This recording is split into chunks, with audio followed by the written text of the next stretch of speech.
velkommen tilbake til kanalen min, og til de som nye. Hallo, velkommen, jeg heter Kaluma, og dagens video skal handle om hvordan jeg gikk ned fra 54, vet du, jeg spyttet litt, 54 kilo til 49 kilo, i bare en måned, yes, en måned, og det var hardt, og jeg tror jeg juksa litt, men jeg skal gi dere tips på hvordan dere kan få liksom den kroppen her da. Ok, det var hardt. Men bare så dere vet det, denne dieten her er jeg blitt inspirert av en dame på YouTube faktisk. Hun hadde en sånn at du kan gå 10 dager, på 10 dager så kan du gå, det var 7 kilo. Det var noe sånt nå, men jeg kan ikke gå ned så mye på 10 dager, da jeg kan ikke gå rundt og sulte meg selv, så jeg har liksom bare tatt litt sånn variasjon og tatt min egen vri da, skal jeg si. Så, det første, det som er viktig med den dieten her, er at du må ha motivasjon.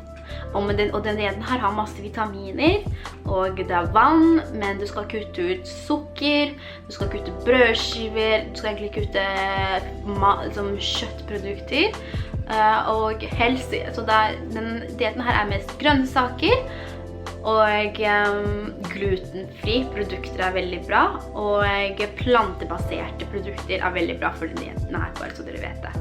Ok, så det første jeg gjør på morgenen når jeg står opp, er alltid å drikke vann. Så hvis dere har sett på min forrige Day of My Life video, så kan dere se at jeg drikker alltid vann på morgenen. Så når jeg står opp på morgenen, så drikker jeg en glass vann. Kaldt eller lunka. Jeg liker egentlig lunka, for jeg synes det kaldt blir for mye.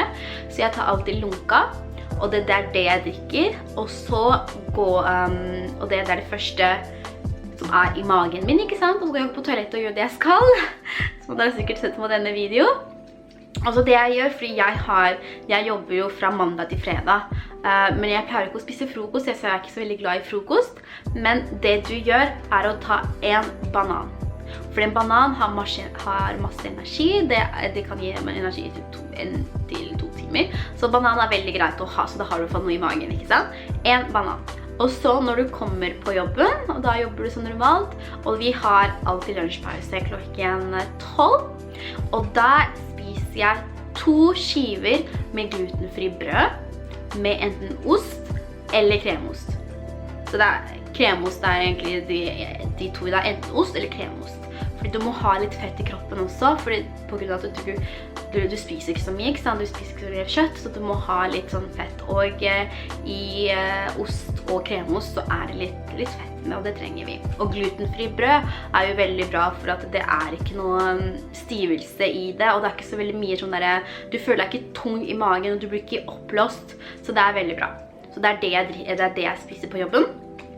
Og så etter jobben så drar jeg på trening, og da drar jeg på trening med en gang jeg er ferdig på jobben, så jeg er på trening klokken 4, og da drikker jeg, og da må du fra 8, liksom fra når jeg begynner å starte på jobben, så drikker jeg vann gjennom hele dagen til jeg skal på trening. Så da minus så drikker jeg 2 flasker med vann i løpet av dagen. Så la oss, er det 1 liter? Ja, liksom fra jeg er på jobb til trening så er det 2 flasker med vann. Så vann er veldig viktig. Og så kommer jeg på treningssenter, trener 1,5 time, som dere kan se at jeg trener litt rumpe, trener litt styrke og trener litt kondis, som dere ser her på den videoen som dere ser her. Så det er det jeg driver med. Så hvis dere har lyst til å vite hvordan jeg har treningsrutinene mine, så bare si fra, så kan jeg sikkert lage video om det også. Men det er det jeg driver med på treningssenter, og så tar jeg mage også. Litt mageøvelser er inn der, og så tar jeg litt armer, sånne ting. Den videoen så jeg filmet meg selv, så det er ikke så veldig god kvalitet. Okay. Så det er det jeg driver på treningssenter, og når jeg kommer hjem, for da skal det er der det begynner å bli hardt, vet du. Så du kommer hjem og er sliten, du vil ha skikkelig godt mat, ikke sant? Men det du spiser er den her jeg viser på videoen nå, og da er det 3 stykker egg og eple. 1 eple, og da tar jeg alltid litt salt og litt sånn chili flakes på den, og grønn te. Så det spiser jeg etter jeg er ferdig på trening. Så det på en måte lunsj/middagaktig egentlig. Så det spiser jeg med en gang jeg kommer tilbake, og der enten klokken, hva klokka da? Jeg tror jeg hjemme sånn klokken 6 i tiden, og det det jeg spiser. Og så etter det, så man begynner å bli litt sulten og sånn. Så det jeg spiser bare ett stykke eple igjen, og ett stykke eple og banan og grønn te. Det spiser jeg klokken 7. Så sover jeg. Du skal ikke spise etter klokken 7.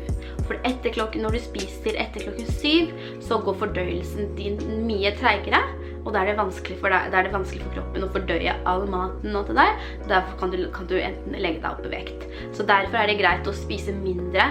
Derfor spiste jeg, fordi jeg blir mett av å spise bare de 3 egg og eple, og egg har jo masse proteiner og vitaminer, og dette vitamin C så klart, men det masse vitaminer, og eple, den gjør at du blir faktisk mer, det tar lengre tid for eple å fordøye i magen, så du føler deg fullere, så man blir mett, og så tar du en kopp grønn te, som gjør at den renser kroppen, og gjør at forbrenning går fortere. Så klokken 7 så tar jeg ett eple, banan og grønn te. Og da sover jeg, og så gjør jeg det samme hver dag. Så det det jeg har spist i cirka 1 måned, men så klart har jeg vært litt juksing og sånt, så da har jeg på en måte juksa meg litt til noen ganger så har jeg spist spagetti, men det ikke bra. Så det spørs også hvordan kroppen din bygd opp, om du har høy forbrenning eller ikke. Da kan du gå veldig fort ned i vekt. Eller hvis du litt treig forbrenning, så kan det at du kan miste kanskje 3 eller 2 kilo i løpet av 1 måned. Men da må du ha motivasjon. Og denne dieten her ikke sånn diet som du kan ha over lengre tid. Så klart det ikke så veldig sunn diet. Men det en diet som kan fungere i løpet av 1 måned for eksempel. Og så etter når du har fått den vekten som du vil ha, så kan du begynne å spise sunt og spise litt mer kjøttbaserte mat og sånne grønnsaker, og begynne å trene for så klart. Men denne dieten veldig strikt, så det men du får i deg så veldig mye, så du føler deg full, så du har jo fett, og du har jo proteiner i det, og så har du grønnsaker der, så det her jo veldig greit. Men på søndager så mikser jeg litt, for på lørdager og søndager så jeg hjemme, da jobber jeg ikke, og da på morgenen, så da tar jeg, før jeg går på trening, jeg trener alltid på morgenen, da tar jeg en banan, så spiser jeg den, og så går jeg på trening, trener 1,5 time, kommer tilbake, og så spiser jeg 3 egg, og 1 eple og chiliflake, som jeg viser det på video akkurat nå. Og så etterpå, da det sånn rundt klokken 12-ish, ikke sant? Og det skal også, når jeg begynner å bli sulten sånn klokken 4-tiden, så tar jeg ett eple og en grønn te. Så det liksom på morgenen. Jeg skal ta en liste så dere kan se. Så det på lørdag og søndag når jeg ikke jobber. Og så på kvelden klokken 6 eller 7 så spiser jeg alltid middag. Enten 6 eller 7, og da spiser jeg havregryn, glutenfri havregryn med rismelk og banan. 1 stykk banan. Det spiser jeg. Og så noen ganger så tar jeg blåbær oppå også. Og da det synes jeg godt med blåbær. Så noen ganger kan jeg velge mellom blåbær eller banan. Men jeg synes blåbær veldig godt, og det veldig godt for magen din. Blåbær veldig godt for magen din.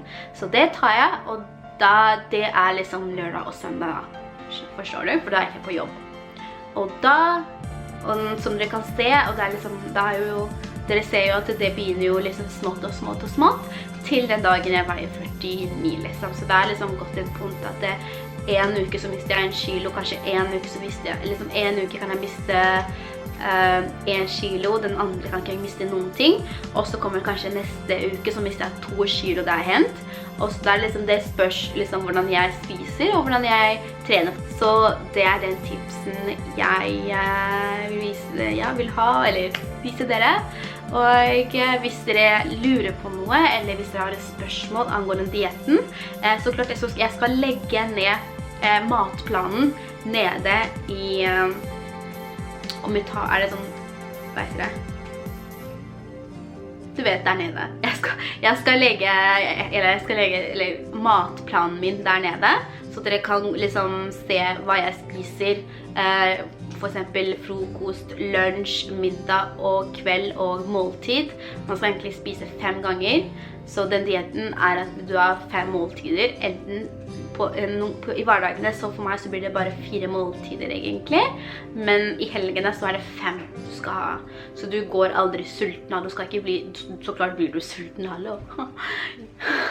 Men du skal ikke bli sånn der, oh my god, jeg dør liksom. Ikke sant? Så det det. Så det den tipsen jeg har til dere, og hvis dere har noen spørsmål angående treningsaktivitetene mine som jeg gjør på studiet som dere ser, det bare å si fra. Og hvis dere har noen spørsmål angående videoen her, det bare å si fra, ok? Takk for meg. Og husk å like den video og kommentere der nede. Og husk å dele hvis dere vil at andre skal få mine diettips, ok? Det det for i dag.